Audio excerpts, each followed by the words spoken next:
Hello मेरे प्यारे दोस्तों, क्लास 7th के दोस्तों, कैसे हो आप सब लोग। आई होप आप सब लोग बहुत अच्छे होंगे। मैं भी अच्छा हूँ और आज हम करने वाले हैं स्टार्ट आपका मैथ्स का सेकंड चैप्टर जिसका नाम है अरिथमेटिक एक्सप्रेशंस। तो स्टार्ट करेंगे। सबसे पहले बात करेंगे सिंपल एक्सप्रेशन क्या होता है दोस्तों। आपने मैथ्स करते वक्त कई बार इस तरह से लिखा होगा, जैसे 13+2 हो गया, 20-4 हो गया, 12 × 5 हो गया, 18/3। इन सबको ही एक्चुअली अरिथमेटिक एक्सप्रेशन कहा जाता है। मतलब आप नंबर्स लेंगे, जब आप नेक्स्ट क्लासेस में जाएँगे तब आप वहाँ पर कुछ अल्फ़ाबेट्स भी लेंगे इसके साथ में। अभी जो है, अभी आप क्या करेंगे, नंबर्स लेंगे, उनको आप प्लस करेंगे, माइनस करेंगे या सिर्फ़ नंबर ही लिख देंगे, जैसे 13 लिख दिया, वो भी एक्सप्रेशन है। और 13+2 लिख दिया, वो भी एक्सप्रेशन है। फ़र्क सिर्फ़ इतना है कि उसमें कितने टर्म्स हैं। जैसे अगर आप इस वाले की बात करो तो दोस्तों इसमें 2 टर्म्स हैं, एक है 13 और एक है 2। टर्म्स 2 हैं लेकिन एक्सप्रेशन जो है वो 1 है। तो एक्सप्रेशन क्या होता है, जब हम टर्म्स को लेकर और उनका एक एडिशन, सब्ट्रैक्शन, मल्टीप्लिकेशन कुछ भी करके जब हम उनको दिखाते हैं, that is called arithmetic expression. जैसे यहाँ पर इन्होंने ये 13+2 करके दिया, ये एक्सप्रेशन है। बीच में इज़ इक्वल टू लगा दिया और यहाँ पर इसका आंसर लिख दिया, ठीक है? तो ये पूरा भी एक एक्सप्रेशन है। वैसे एक्चुअल में इसको इक्वेशन बोलते हैं। जब आप 8th-9th में जाओगे तब आपको ये समझाया जाएगा।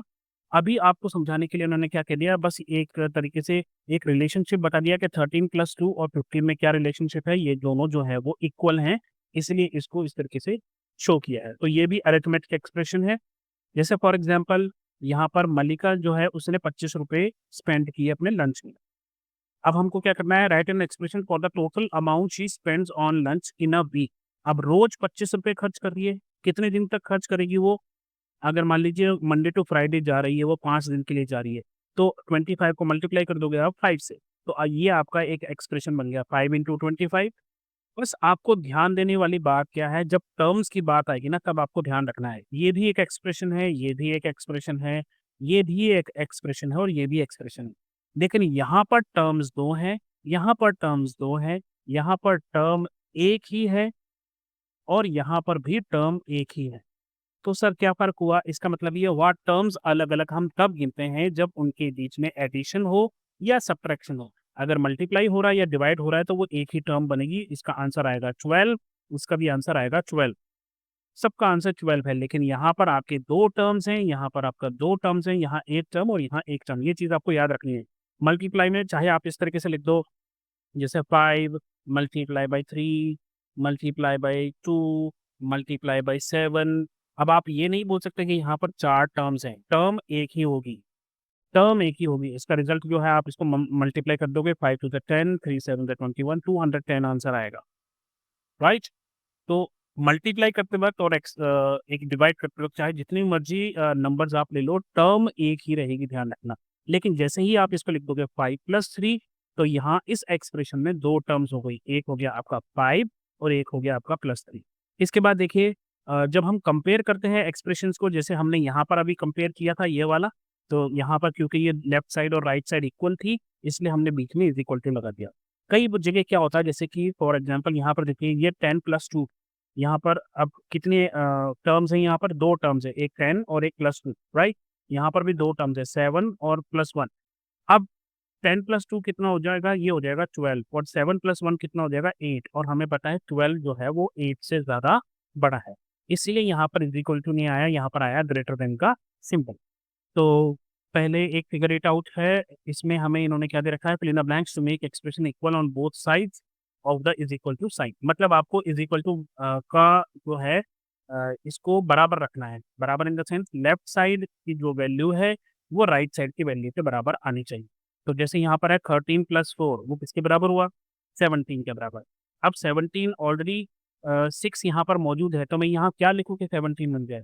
अगर मैं लिखूँगा यहाँ पर 11, तो 11 + 6 17 हो जाएगा और हमारा एक्सप्रेशन जो है वो इक्वल हो जाएगा, लेफ्ट साइड और राइट साइड। इसी तरह यहाँ देखिए, अब ये 6 5 ज़ा 30 हो गया, तो 22 में क्या प्लस करूँ कि 30 हो जाए, तो आप यहाँ पर लिखोगे 8। ये हो गया आपका एक्सप्रेशन पूरा। इसी के साथ यहाँ पर है 8 इंटू डैश, अब यहाँ पर क्या है, 64 डिवाइडेड बाय 2। 64 को जब आप 2 से डिवाइड करोगे, आधा करोगे, तो वो कितना हो जाएगा? 32। अब 8 को किससे मल्टीप्लाई करोगे 32 बन जाए? 8 4 ज़ा 30। तो आप एक्चुअली क्या कर रहे हो, बैलेंस कर रहे हो इस इक्वेशन को, लेफ्ट साइड में और राइट साइड में आपकी वैल्यू जो है वो बराबर आनी चाहिए, क्योंकि बीच में इज इक्वल टू का सिंबल है। 34 में से क्या माइनस करूँ कि 25 बन जाए, तो 34 में से जब आप माइनस करोगे 9, तो वो बन जाएगा आपका 25। सेकंड क्वेश्चन क्या है, arrange the following expression in ascending या इंक्रीजिंग ऑर्डर में हमें लिखना है इनकी वैल्यूज के हिसाब से। इन्होंने हमें एक्सप्रेशन बना के छोड़ दिया, जैसे 67 माइनस 19 ये एक एक्सप्रेशन है, इसकी वैल्यू अभी नहीं लिखी है। तो पहले तो हमें इन सब की वैल्यूज निकालनी पड़ेंगी और फिर देखना पड़ेगा, जो सबसे छोटा होगा उसको पहले लिखेंगे फिर उसके बाद में लिखेंगे, इस तरीके से। तो ये देखिए मैंने इन सब की वैल्यूज यहाँ पर लिख दी है। तो फर्स्ट वाले की वैल्यू है 48, सेकंड वाले की जो वैल्यू है वो है 47, थर्ड वाले यानी कि 35 में 25 प्लस करोगे तो आएगा 60, 5 इंटू 11 हो जाएगा 55, और 120 को 3 से डिवाइड करोगे तो वो हो जाएगा 40। अब आपको क्या लिखना है, आपको लिखना है असेंडिंग ऑर्डर में, जो सबसे छोटी वैल्यू है उसको आपको पहले लिखना है, यानी कि यहाँ पर सबसे छोटी वैल्यू है 40, तो ये हो जाएगा आपका फर्स्ट, आप इसको सबसे पहले लिखोगे। उसके बाद 40 के बाद है 47 यानी कि बी, तो इसको आप सेकंड नंबर पे लिखोगे, क्योंकि हमें क्या लिखना है असेंडिंग ऑर्डर में। तीसरा हम लिखेंगे ए, क्योंकि ये 48 के बराबर आ रहा है। उसके बाद अगर आप देखोगे तो 55 जो है डी, ये फोर्थ हो जाएगा, और सबसे बड़ा जो है वो है फिफ्थ यानी कि सी। ये इस तरीके से आप इसको लिख दोगे, तो इस तरह से आप अपना असेंडिंग ऑर्डर लिख सकते हो, सबसे पहले ई, फिर बी, फिर ए, फिर डी और फिर सी। इसकी एग्जाम्पल 2 देख रहे हैं, ये पूछ रहा है विच इज ग्रेटर, इन दोनों में से बड़ा कौन सा है। एक एक्सप्रेशन ये दे रखा है 1023 प्लस 125, और एक ये रखा है 1022 प्लस 128, इनमें से कौन सा बड़ा है ये देखना है। अब इन्होंने क्या किया है, आप यहाँ पर इस फर्स्ट टर्म को देखिए, क्या है 1023 और यहाँ पर क्या है 1022। तो इन्होंने क्या किया, दोनों को ऐसे कंपेयर कर लिया। जैसे इसको लिखने के लिए इन्होंने क्या किया, 1022 प्लस 1, और इस वाले को 1022 एज इट इज लिख दिया। यहाँ पर 125 छोटा नंबर था तो 125 लिख दिया, और 128 को लिख दिया 125 प्लस 1 प्लस 1 प्लस 1। इससे आपको एक आइडिया हो जाता है। अब देखो ये वाला हिस्सा और ये वाला हिस्सा दोनों का बराबर है, ये वाला हिस्सा और ये वाला हिस्सा दोनों का बराबर है। यहाँ पर 1 है, यहाँ पर 3 है, तो आप कह सकते हो कि ये वाला जो नंबर है वो बड़ा है। तो आप इसके और के बीच में जो सिंबल लगाओगे वो लगाओगे लेस देन का, क्योंकि ये नंबर छोटा है। इसको सिंपली एक तरीके से और भी किया जा सकता है, जैसे यहाँ पर है 1023 और यहाँ पर है 1022, हम दोनों को कंपेयर कर रहे हैं, तो ये जीत गया बाय 1 पॉइंट, और ये है 125 और ये है 128, इन दोनों को कंपेयर किया तो ये 3 पॉइंट से जीत गया। अब इस पूरे के पास +1 है और इस पूरे के पास 3 है, तो इसका मतलब है 3 ग्रेटर देन हो गया 1 से, तो हम इसको लिख देंगे कि this expression is greater than this one. एक एग्जांपल इन्होंने दी है नेगेटिव थी, कि 113 में से 25 माइनस किए और 112 में से 24 माइनस किए, बताओ कौन सा बड़ा या छोटा या बराबर, ठीक है। तो इसको भी हम वैसे ही कर सकते हैं, जैसे यहाँ पर 113 है, यहाँ पर 112 है, तो ये जीत गया बाय 1 पॉइंट, और ये 25 है और ये 24 है, ये भी जीत गया बाय 1 पॉइंट। अब बीच में माइनस है तो 1 में से 1 गया तो 0, तो इसका मतलब है ना ये जीता ना ये जीता, क्योंकि दोनों के बीच में डिफरेंस कितना आ रहा है, 0 डिफरेंस आ रहा है, तो इसका मतलब है ये दोनों बराबर होने चाहिए। इसके बाद इन्होंने हमसे कुछ पूछा है, हमें यूज़ करने हैं less than, greater than, is equal to के सिंबल, और इसको कंप्लीट करना। अब हम वही चीज़ करेंगे। देखो यहाँ कितना है 245, यहाँ कितना 246, तो ये 1 से जीत गया। यहाँ कितने 289 और यहाँ 285, तो ये 4 से जीत गया। तो इसका मतलब है ये 3 ज़्यादा है, that means this should be the greater. इसी तरह यहाँ देखो 273 तो ये 1 ज़्यादा है, और यहाँ देखो 144 145 ये ज़्यादा है एक, और यहाँ माइनस हो रहा है तो 1 माइनस 1 इज 0, तो फ़र्क कितना आ गया, 0 का फ़र्क आ गया, इसका मतलब है ये दोनों जो हैं इज इक्वल टू होंगे। 364 और 363, तो यहाँ पर 8 ज़्यादा है। 587 589 यहाँ पर 2 ज़्यादा है, तो टोटल इसके पास ज़्यादा है, तो this number is greater than the first number. यहाँ 124 है, यहाँ 129 है, तो ये 5 ज़्यादा हो गए यहाँ पे, और 245 और 245 बराबर है, तो इसका मतलब है ये वाला एक्सप्रेशन बड़ा हो गया, और हम इसको इस तरह से लिखेंगे। उसके बाद जो लास्ट है इसमें है 213, यहाँ है 214, तो ये 1 ज़्यादा हो गया।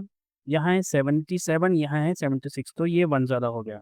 अब आप यहाँ ये मत सोच लेना कि दोनों तरफ 1 है तो ये बराबर हो गए, नहीं, क्योंकि ये यहाँ पर माइनस हो रहा है, ध्यान रखना। अब इसको करने के लिए हम क्या कर सकते हैं, यहाँ पर है 213 और यहाँ पर है 214, यानी कि 213 प्लस 1, तो अब इसका मतलब ये हुआ 213 में से 76 माइनस हो रहे हैं और 213 में से 77 माइनस हो रहे हैं, तो ज़्यादा बड़ा कौन सा होगा।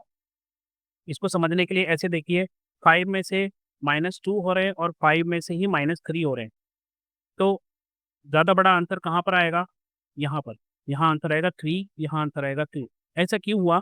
जब एक ही नंबर में से आप छोटा नंबर माइनस करते हो तो आंसर बड़ा आता है और जब आप उसी नंबर में से बड़ा नंबर माइनस करोगे तो आंसर आपका छोटा आएगा। ये कुछ-कुछ ऐसा है कि आपके पास एक चॉकलेट है, अगर आपने छोटा बाइट लिया तो आपके पास पीछे जो बची वो बड़ी चॉकलेट होगी और अगर आपने उसी चॉकलेट में से बड़ा बाइट ले लिया तो पीछे जो बचेगी वो एक छोटी पीस बचेगा। तो यहाँ पर इस दिस इन दिस केस ये वाला जो एक्सप्रेशन है ये बड़ा होगा और आपको इस तरीके से यहाँ पर सिंबल डालना पड़ेगा। उसके बाद है reading and evaluating complex expressions. आइए देखते हैं एक्सप्रेशन क्या है, सेंटेंस क्या है। Shalini sat next to a friend with toys. इसका मतलब क्या हुआ कि उसका जो दोस्त है उसके पास कुछ खिलौने हैं और शालिनी जो है अपने दोस्त के पास बैठी है। उसी के साथ एक सेंटेंस और दिया है, Shalini sat next to a friend with toy.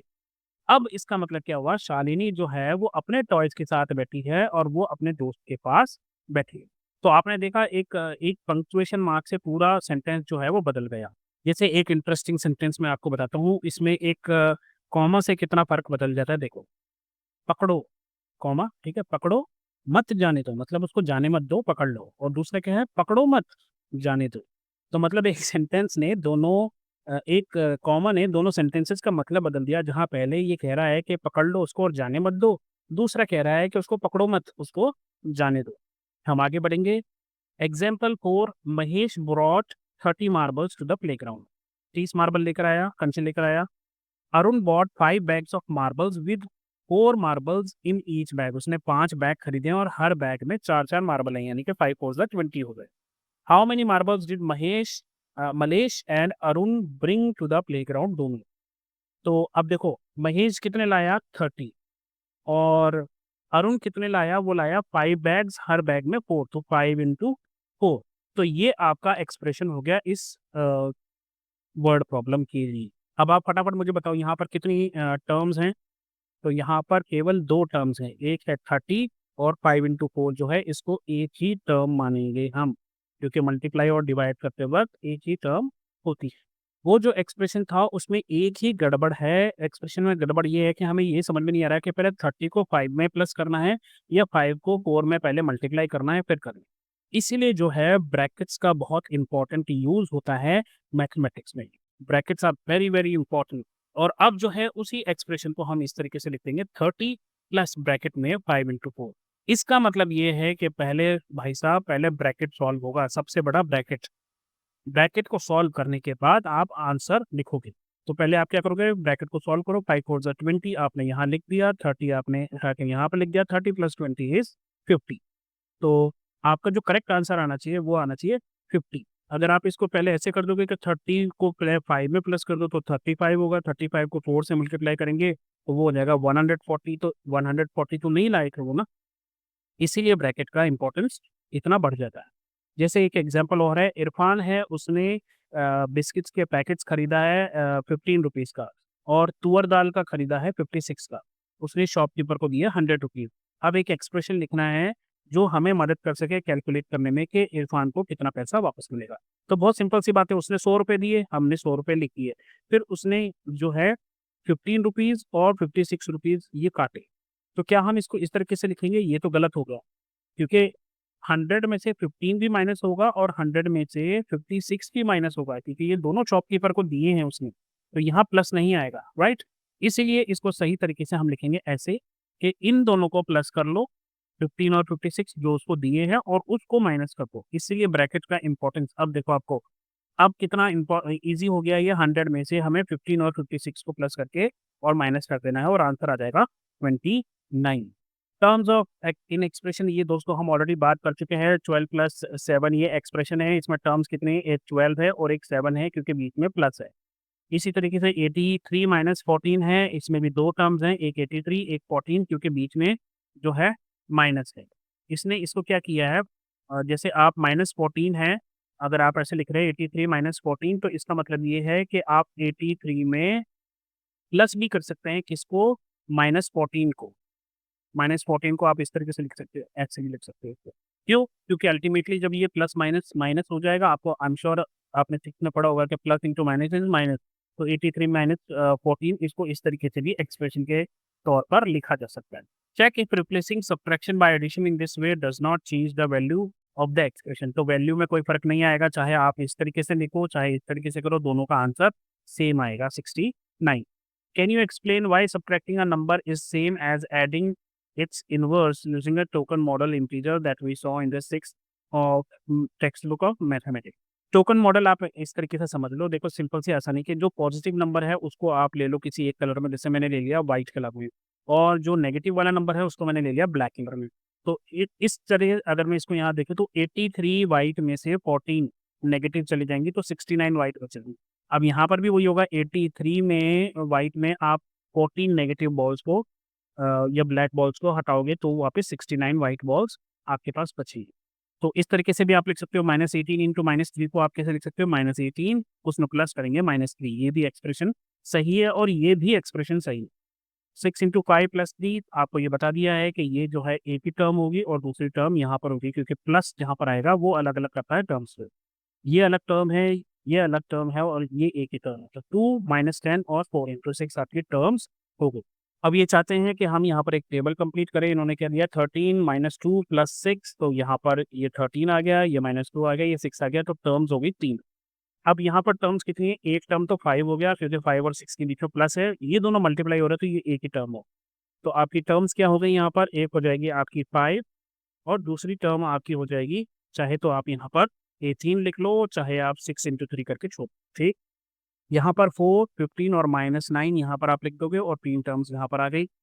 अगर आप यहाँ देखोगे 23 यहाँ आ जाएगा आपका, ये एक टर्म होगी, ठीक है, -2 इंटू 4 यहाँ पर एक टर्म हो जाएगी और 16 जो है आपकी एक अलग टर्म हो जाएगी। तो आप जब यहाँ टर्म लिखोगे आप लिखोगे 23 एक टर्म हो गई आपकी और -8 दूसरी टर्म हो गई आपकी और 16 जो है आपकी थर्ड टर्म हो जाएगी। तो 3 टर्म्स हैं आपकी। इसी तरीके से यहाँ पे देखो 28 यहाँ पर, 19 यहाँ पर और -8 यहाँ पर, तो 3 टर्म्स आपकी यहाँ पर भी हो गई। अब क्या इससे फ़र्क पड़ता है कि हम 6 प्लस -4 करें या -4 प्लस 6 करें, मतलब इसको पहले लिख दें या इसको पहले लिख दें, तो क्या कोई फ़र्क पड़ता है? तो 6 में से जब आप 4 माइनस करोगे तब भी 2 आंसर आएगा, -4 में जब आप 6 प्लस करोगे तब भी 2 आएगा। इसलिए कोई फ़र्क नहीं पड़ता, पहले आप किसी को भी लिखो। बस उनके सिंबल्स करेक्ट होने चाहिए और एडिशन सब्ट्रैक्शन एडिशन होता हुआ होना चाहिए। ध्यान रखना ये चीज़ सिर्फ़ एडिशन में ही होती है, सब्ट्रैक्शन में नहीं होती। क्यों? क्योंकि आप 3 में से 2 माइनस करोगे तो आपका आंसर आएगा 1। लेकिन जब आप 2 में से 3 माइनस करोगे, तब आपका आंसर आएगा -1। तो ध्यान रखना, ये सिर्फ़ एडिशन में होता है। मल्टीप्लिकेशन में भी होता है, लेकिन अभी सिर्फ़ एडिशन के ध्यान रखो आप। और यहाँ पर आपको दिखाया है टोकन मॉडल जो 6th में आपने पढ़ा था, जैसे यहाँ पर टर्म 1, टर्म 2 जो है वो बराबर है टर्म 2, टर्म 1 के। कहने का मतलब क्या है, पहले आप इन दोनों को सॉल्व कर लो और फिर इसको ऐड कर लो, या आप पहले इन दोनों को सॉल्व कर लो, फिर इसको ऐड कर लो, कोई फ़र्क नहीं पड़ता जब तक एडिशन हो रहा हो। और अगर 2 से ज़्यादा टर्म्स हों तो भी कोई टेंशन नहीं है, टर्म 1, टर्म 2 इनको पहले प्लस कर लो, फिर टर्म 3 को प्लस कर लो, या टर्म 2 और 3 को पहले प्लस कर लो, टर्म 1 को बाद में प्लस कर लो, तो भी कोई फ़र्क नहीं पड़ेगा। जब तक प्लस हो रहे हैं तब तक कोई टेंशन नहीं है। किसी भी नंबर को कहीं पर भी लिखो, किसी भी नंबर को आगे-पीछे करके आप कर सकते हो। Does adding the terms of an expression in any order give the same value? Yes, आपको ये सेम वैल्यू ही देगी। जैसे समझने के लिए हम क्या करते हैं, एक एक्सप्रेशन लेते हैं 13 -2 प्लस 6। अब इसको मैंने क्या कर दिया, इसको मैंने इस तरीके से लिख दिया है, जो माइनस वाला है उसको ब्रैकेट में ले लिया है।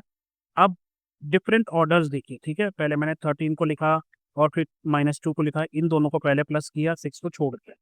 दूसरे केस में मैंने क्या किया, मैंने इन दोनों को पहले प्लस किया और 13 को बाद में लिख दिया।